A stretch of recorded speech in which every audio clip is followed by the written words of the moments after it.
what is a function in Unity. I mean, the function of C sharp language, how we can use that in our games. I mean, I will be creating a very simple game scenario where we will use a function to understand what exactly is a function. I mean, it has to be practical. Okay, so I'm going to do something that in the real world. So let's make a very simple, the simplest game possible, where if we tap on the screen this thing will jump. Right now, if I play this thing, let's see what happens. It will just fall down and no jump will occur. So what we have on the screen, a platform, it's just a cube which is scaled on the x-axis to be large enough, and it has a player that is a cube or sprite again, and it has the rigid body and all those things, post collider. And if we play, this just falls down and that's it. But we want to change it, we want to make it jump. So how we do that?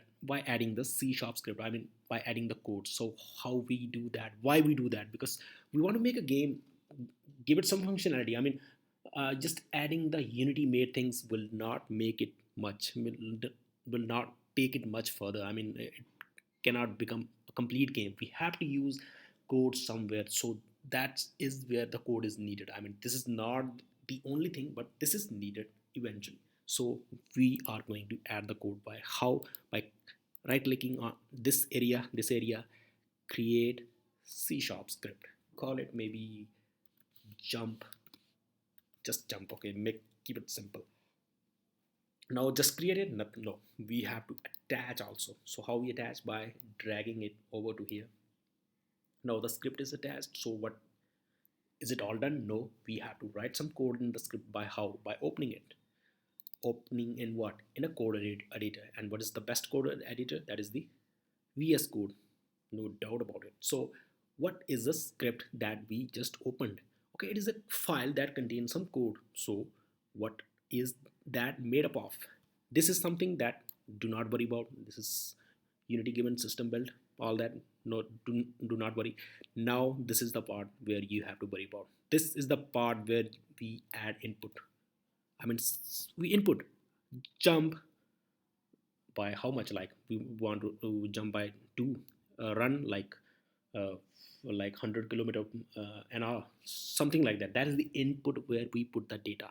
And this is the area, functions, where functionality happens. If we have a gun, mean there's a gun, we add the gun here. But now we want to fire, then the fire will happen over here in the functionality area where we actually fire the bullets from the gun. If we have a car, we bring the car over to here like a game object car, but we will change its position, its speed, its brake, and all those things in the functionality area. So what we are doing now, we have a cube on the screen, this simple cube, and we want to jump it.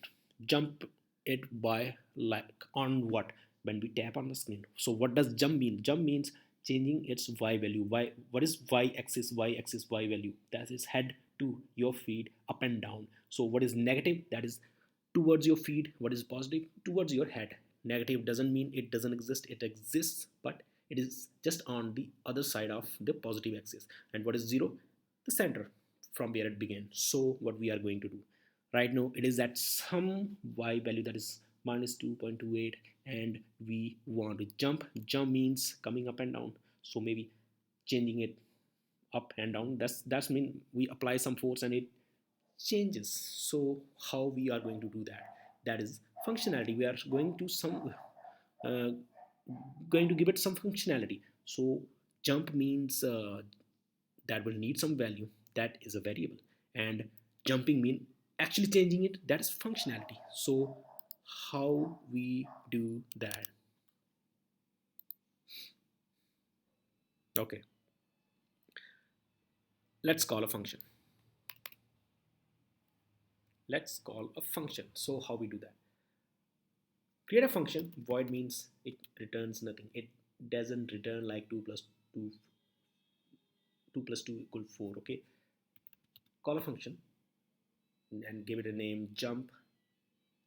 And this is how we create functions. There is no, I mean, no doubt about it. Like we have to add this and this. This is the head, the header of the function, head, just call it head, and this is the body, this part, this curly braces. Now we want to jump on what when we tap on the screen. If we tap, and in Unity, tap on the phone screen means input dot get button down, input dot get vu button down. I'm not making it up, it is all system made, Unity made. Fire one, this is also Unity made, I'm not making it up. Now either we add these or we do not add these, it's up to you. But it is this, it is a simple function, so maybe we do not add it. Okay, it is not actually needed. Okay, but we want to do, we want to access the transform TRNS, this part, and we want to change means translate in Unity, or we could write transform dot position. Then we have to create another variable that is bit lengthy, but we are using the shortest, simplest way.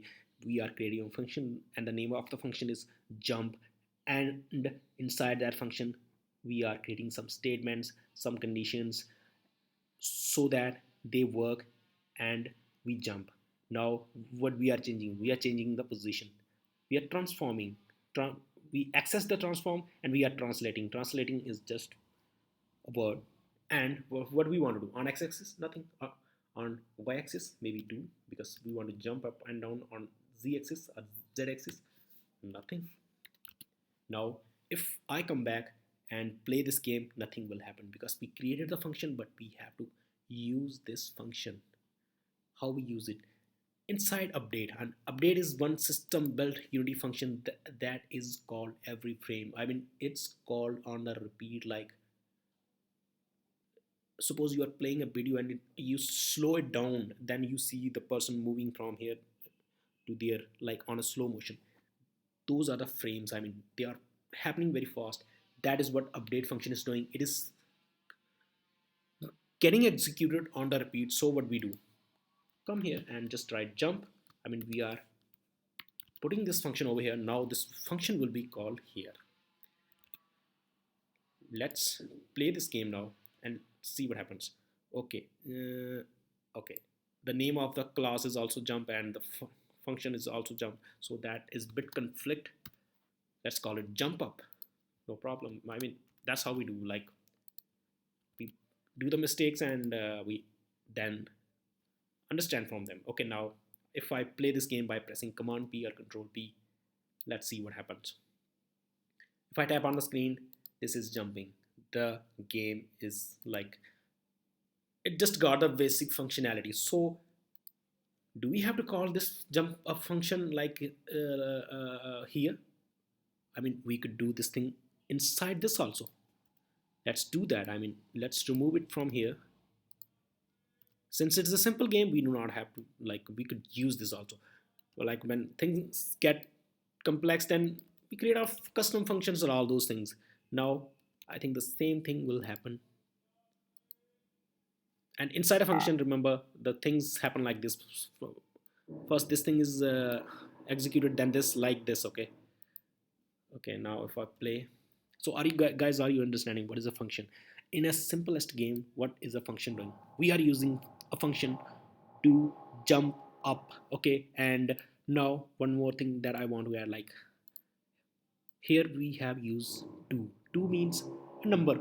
Computer understands it's a true on y-axis. That's irritating me. Okay, and but we do not understand it, so we could give it a variable, some name that me and you understand. So maybe jump value, but computer doesn't understand it until and unless we create a variable either here. Let's call it float. Float means number. Just remember, it's -1, -2, 1, 2, 3, 4, 1.2, 2.5, like that. Jump value, this is the type, this is the identifier, means the name of a function. Now this is the assignment. I mean, we are giving it some value. Okay, now we could do it here also. I mean, like here also. But now this function, this variable is local to this function. This will be only used here if we call this function some this variable inside other sum function, this will not work, it will give an error. So let's see how it works. I mean, we create that variable inside the function, and we are using the update function, the system build function, and we are trying to understand the function, what a function can do. Same things happening. And now, guys, is it making sense to you? If it is still confusing, do ask me. I mean, I can illustrate it better for you. I mean, you are a beginner, you have to understand the things. I mean, if you have the basic understanding, things will be easy for you. And if you are not understanding, just moving ahead and just completing the videos, that will be confusing, that will be bad. Thank you guys, have a great day.